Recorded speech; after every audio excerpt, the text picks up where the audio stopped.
Hello everybody! Welcome back to my channel. Ito po tayo ngayon. Gagawa tayo ng all-time favorite na ice candy.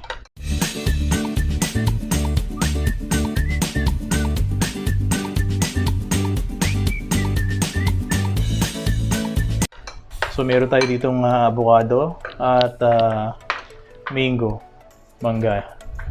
So yan po yung dalawang flavor na gagawin natin ngayon, guys. Oh yeah. Damn. So pwede nating pang negosyo yan. Sigurado yung pamilya natin masisiyahan din dyan, masasarapan. Lalo na kung tag-init. Lalo ngayon, napakainit ng panahon. At maganda nga rin pong pang negosyo. Pwede ito yung ibenta ng 5 to 10 pesos. Oh my God! Wow! Depende sa location nyo kung magkano ang bentahan ng mga ice candy po dyan sa lugar nyo. So, ito yung mga rekado natin, guys. So, guys, 2 liters ng tubig ang mga kailangan natin. Yan, 250 ml all-purpose cream. Nestle. Tapos, isang 300 ml na sweetened condensed filled milk. Meron din po tayong evap Alaska na 370 ml. Sa 2 liters po na mixture na gagamitin natin, gumamit po tayo ng 2 cups ng white sugar. Tapos po yung cassava flour, 3/4 ang ginamit natin, ang dapat gamitin natin, pero ang ginamit po natin dito dahil 2 liters nga lang yung tubig ay 1 cup lang cassava flour. Ang ginamit natin 1 cup ng cassava flour. So yan po yung mixture natin. So 1.5 liter ng tubig, tapos nilagay po natin yung 1 cup ng flour. Nandyan po yan. So, natin maluto. Tapos, inilagay din po natin yung asukal dyan na 2 cups. Ayan po. So, antayin lang po natin yung mga 5 minutes. Pwede na po yan. Yan po ang assistant ko ngayon. Si Miss Lorna P. Special daw niya yan na ang special na ice candy. Okay po. Yan guys, okay na to. So bago nyo ilagay yung flour dito, yung cassava flour, di ba sinabi ko sa inyo na 2 liters ang total nito. So 1.5 liter pinakuluan dito, tapos yung half liter ng tubig natin, doon nyo tutunawin yung flour. And then pag kumukulo na rito sa mixture na 1.5 cups ng tubig na pinakuluan nyo, tsaka nyo rito ilalagay yung tinunaw nyo na flour sa half liter na nasa lalagyan. Tapos lutuin nyo ng 5 minutes. Pag makintab na siya, yan, luto na siya.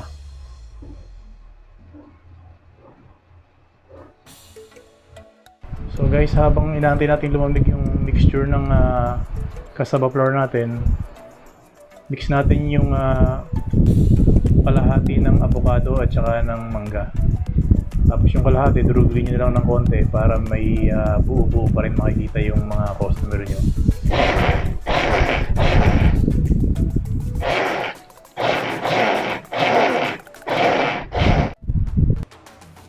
So guys, ayun yung binilender natin avocado. So yung 1/8 niyan, hindi ko binilender para medyo buo-buo pa siya. So ito naman yung mangga naman. Yung mango, ito naman yung natin.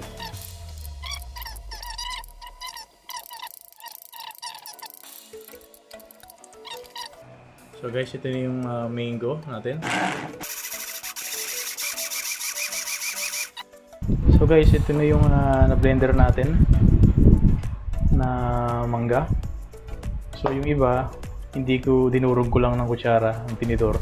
para meron siyang buo-buo pa rin, para may makakagat yung customer nyo. So ihalo lang natin yan dyan guys.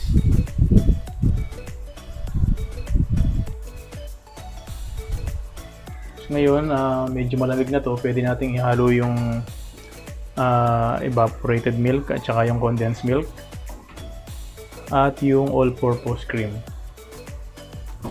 So yun guys, na kumpleto na natin yung Avocado dito. So ang kulang na lang nito is yung flavor. Yung mangga at avocado. So kung gusto niyo gawin apatin to, yung iba pwede niyo haluan ng chocolate or buko pandan or melon. Pili lang kayo ng mga powder tsaka konting yung tunay na melon at saka fruit, yung pinaka prutas. Yung buko, pwede nyo rin lagyan. Napakabenta nito guys, lalo na ngayong summer. Napakahaba na summer.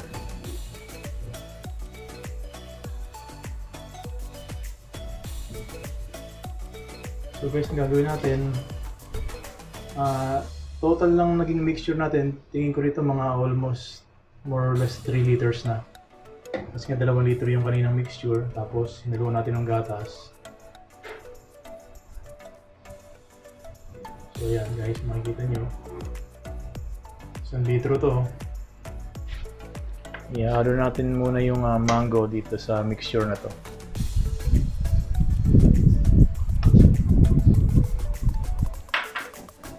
So haluin lang natin mabuti guys.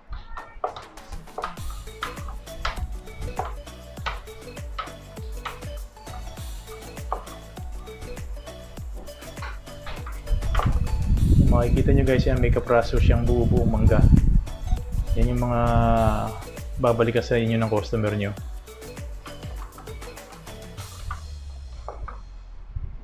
Yung real mango.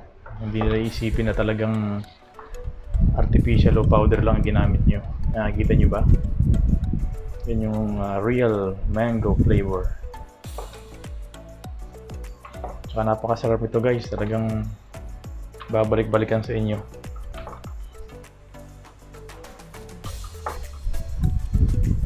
So yun ang mga avocado naman ang gawin natin. So guys, ito naman yung avocado natin. So lagyan natin dito. So pumatak-bali siya na 1.5 liter. Meron din ang bilang niya. So 2 liter yung mixture ng mga cassava flour at saka yung water natin, plus kulang-kulang 1 liter pa ulit yung mga ibang Avocado pa.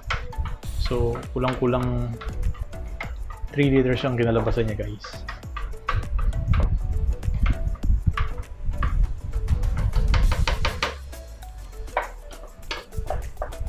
Makikita nyo guys yan, mayroon siyang buo-buo na avocado.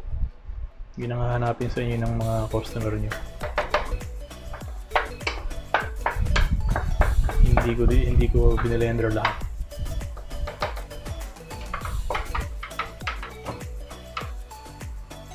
Yan, makita nyo guys sa inyong mga pieces of avocado.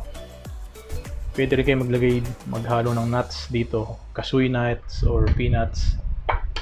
Pwede nyo haluan para magkaroon ng twist. Yan guys, hindi ko dinurog yung konti, hindi ko binilender.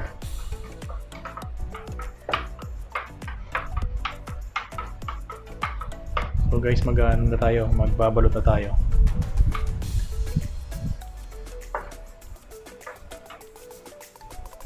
Yan guys.